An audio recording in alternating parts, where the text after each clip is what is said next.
Thank you, Minister Shikli. First of all, I didn't know your English was that good. But it was the ideas that were exceptional and focused. Thank you for initiating this conference. This is the second one, and certainly not the last, because the battle is long. You have assembled an impressive team here, and I want to welcome some very good friends of the State of Israel and the Jewish people, and personal friends. First, the Minister, or rather the Prime Minister of Australia, Scott Morrison, a terrific champion of our people. Very good to see you, Scott. And equally, the former Chancellor of Austria, Sebastian Kurz, another great champion and another great friend. The Minister of Justice of Argentina, Mariano Libarona. He comes not only in his own person, but representing an incredible friend of Israel, the President of Argentina, Milei. He's breaking all the rules for the good. There's here another special friend. He's the Senior Counsel and Chair of the Department of Justice Task Force to combat anti-Semitism, Mr. Leo Terrell. Leo, it's wonderful to see you again. We know your passion. We know that you are doing everything you can to move under President Trump's directive to fight anti-Semitism, which is dangerous to America, dangerous to our free world, dangerous to our common civilization. Thank you, Leo. We have here members of Parliament, including the two brothers, Eduardo and Flavio Bolsonaro. It's very good to see you from Brazil. There are other members of Parliament here and distinguished guests. I want to welcome all of you, and I hope to meet all of you. There are here also the family of the late Yaron Lishinsky, who, along with his betrothed, these wonderful, truly beautiful people, beautiful couple, mowed down by this anti-Semitic hatred in Washington, right next to the Holocaust Museum. And we forever remember the ones that were fallen, and we committed to bring back our fallen heroes and also all the hostages that were taken. And people didn't believe that we'd get the 20 live hostages. With President Trump's help, we got them out. With our brave soldiers who went into Gaza, stuck a knife to Hamas, and they realized that their last stronghold was going to go. And President Trump stuck a diplomatic knife on the other side. We got the 20 hostages. But then we had to get another 28 deceased hostages. And we got them all out, and there remained one. Ronnie Greeley. Ronnie Greeley, from the special unit in the police, who fought not only with a broken arm. He was shot twice, and he kept fighting. And he killed 14 terrorists alone. And then he died. And we said we'd bring him back. He was the first to come in.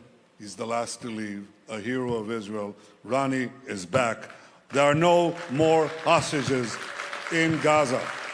Tremendous achievement for our heroic forces, our soldiers, our commanders. None like them.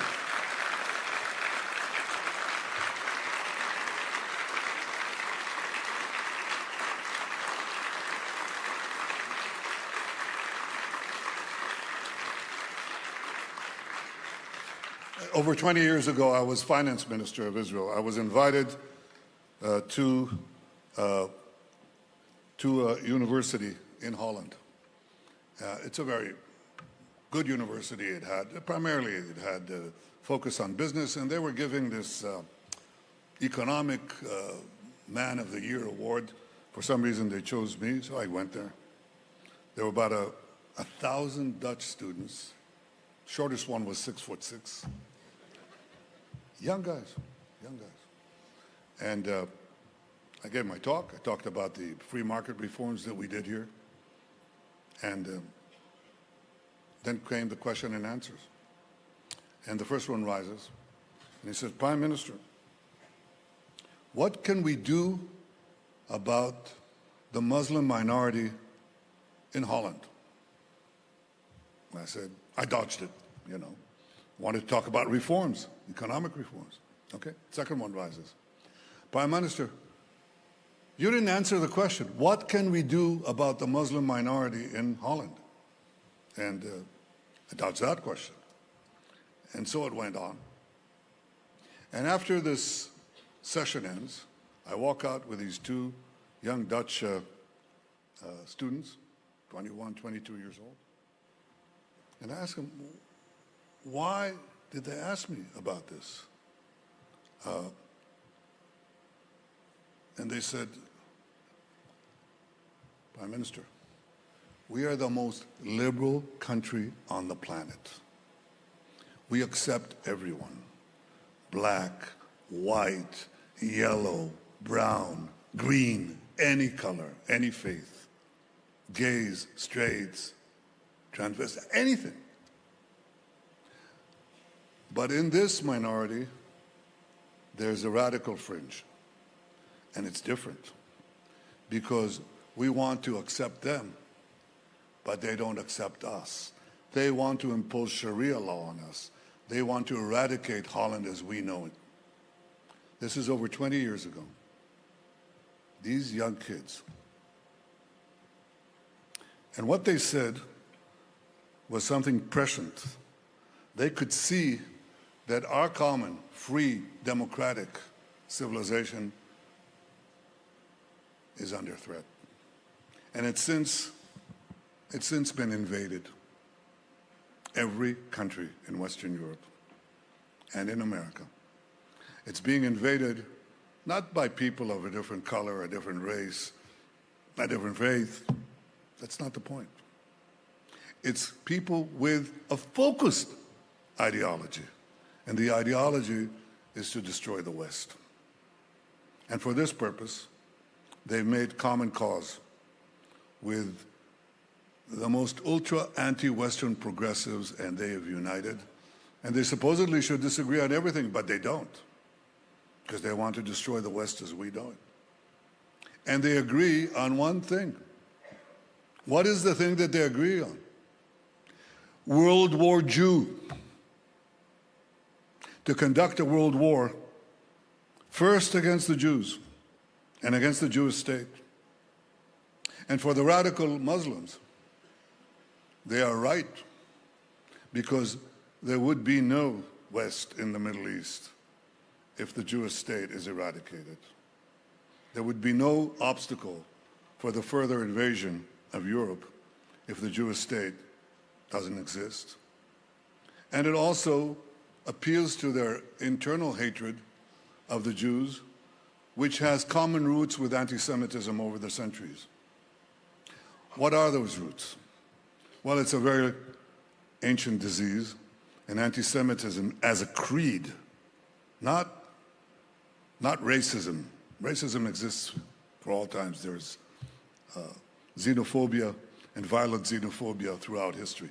That's not what anti-Semitism is. Anti-Semitism began as a creed 2,500 years ago, 500 years before the birth of Christianity, with an ideological attack against the Jews, which is different. And it basically it kept on morphing, changed the reason why the Jews were hated. But I'll tell you why they were hated in the diaspora. Because they had two qualities that, when fused together, made them very, very vulnerable. The first thing is they were prominent. The Jews were prominent in every society. After we lost our land, we were spread through the far corners of the earth. And in these distant lands, we were prominent. And when you're prominent, you raise a human passion that is all too well known. It's called envy. But when you fuse envy with vulnerability, when you're weak and you cannot defend yourself, and this happens when there are societal changes, The combination of being prominent and weak is the deadly serum of anti-Semitism. And that's why the Jews, throughout the ages, again, elicited attacks again and again and again. And these attacks were always preceded by the most virulent vilifications. What did they not say about us? You're familiar with what they said about us in medieval times, that we were poisoning the wells, that we were spreading vermin, that we were slaughtering Christian children for their blood to bake matzos in Pesach. You know all that. This was preceded by similar vilifications, even in classical Hellenistic times, right around here, communities around here. And it was carried into the modern times, into basically the same charges, culminating always these vilifications in murder, in massacres, in expulsions, until we reach the greatest massacre of them all in the Holocaust. The Nazis spread this vilification and then proceeded to murder us. And there was very little we could do. That has not changed. Anti-Semitism took a respite for a few decades. You couldn't really do that in polite society. But it raised its head again. And of course, most prominently after October 7th, when the disease spread again, the virus spread throughout the world. Why is it important? There was a great writer in the late 19th century. His name was Israel Zangwill. You don't know him, but if you lived in England in the 19th century, you read his books or saw his play, The Children of the Ghetto. He was a great, great writer. And he became Theodor Herzl's great supporter in Britain and brought him to Britain. And Zangwill had a saying. He said, obsta principi, that's in Latin. My Latin isn't that good. But what it said was, what he meant by that is oppose bad things when they're small. Oppose bad things when they're small. Don't let bad things, don't let evil things grow and grow and grow, because it will be impossible to fight them or much more costly to do so. This is what we are facing today. Anti-Semitism is pure evil. Anybody in his right mind understands that. But what is not understood was not understood 90 years ago, that when this evil manifested itself in the heart of Germany, or before that, as Theodor Herzl saw it, at the turn of the century, of the 20th century, in France, supposedly the most advanced society, when he saw that, he saw the danger not only to the Jewish people, he saw that as a danger to Western civilization. As did my father, who was a great historian, but he was a young man. He was 23 years old when Hitler rose to power in 1933. And he said that Hitler's racism will not only cause a Holocaust, the word he used, a Holocaust of the Jewish people, it will destroy the world. It's the hatred, the evil that will spread unopposed, and that we must harness. The people of the world, the people of the free world, to understand that if it's not stopped here, the darkness will spread everywhere. This is what we face today. This is what Amichai Shikli just said. It's not just a Jewish problem. It is, of course. It is. But it's humanity's problem. It's the world's problem. And we must fight it. And I salute all of you who came here today, because our goal is to fight, fight, fight, and our cause is to win, win, win. This is what we're here for.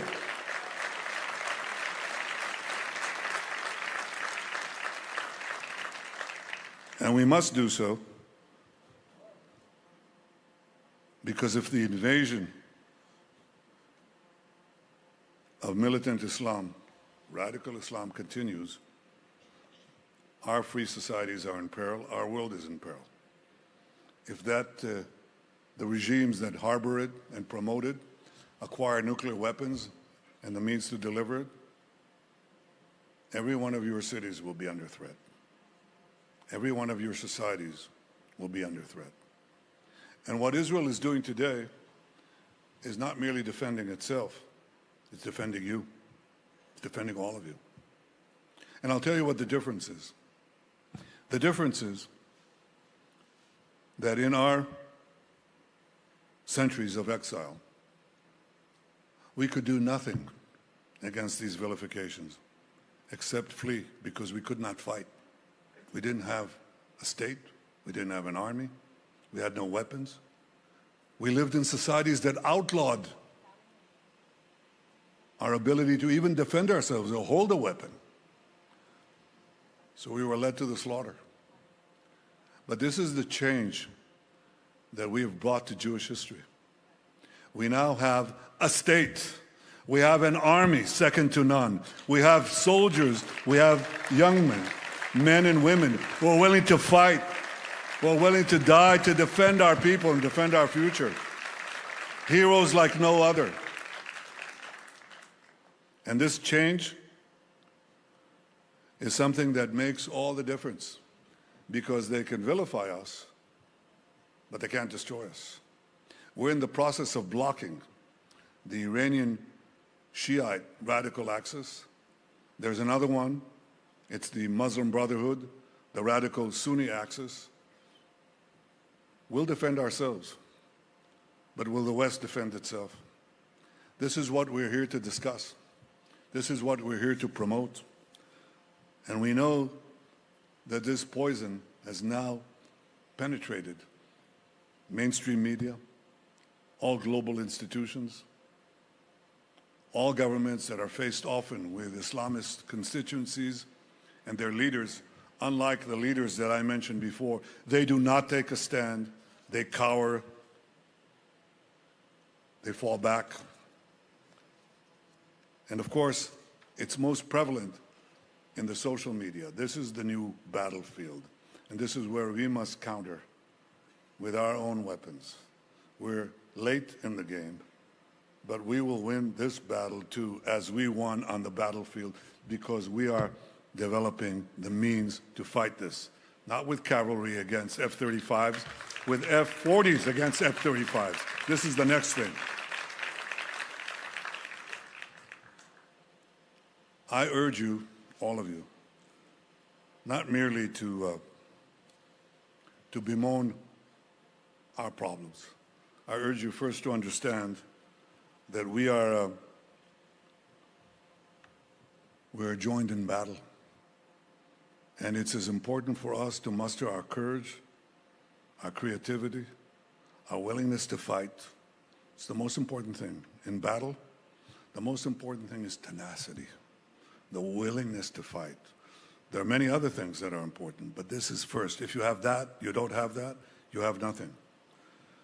So I want to address myself first to young Jews everywhere, but especially to young Jews facing intimidations on campuses and city centers. I say to them, don't be afraid, don't cower, don't bow your head, speak up, stand up, fight back, because this is how we endure. We fight and fight and fight. And to the leaders in this hall and to the world, I say this: history will not remember those who merely denounced hatred in polite language. History will remember those who acted, those who defended truth when it was easier to look away, those who stood with the Jewish people when others equivocated. Because when you stand with us, you stand with yourself. You must come out and you must speak very clearly and you must declare, no more anti-Semitism, not here, not now, not anywhere. Not on the right, not on the left. And let us fight the lies with truth, because lies are the foundation of anti-Semitism. Truth is the antidote. May the light of truth shine from Jerusalem, and may we meet again next year in the third conference in a better, brighter, and more truthful world. Remember, if we fight, we win, and we shall win. Thank you.